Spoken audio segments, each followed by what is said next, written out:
৭১ থেকে ৭৮ কারা বাংলাদেশ শাসন করেছিল আপনাদেরকে জানতে হবে।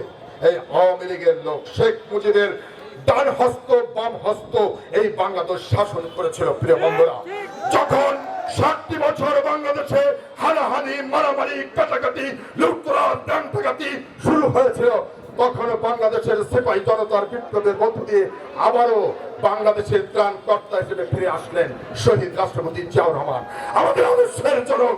সেজন্য বলি, জিয়াউর রহমান সম্পর্কে ধারণা রাখবেন। প্রিয় বন্ধুরা, আমাদের প্রেরণার উৎস দেশনেত্রী বেগম খালেদা জিয়া।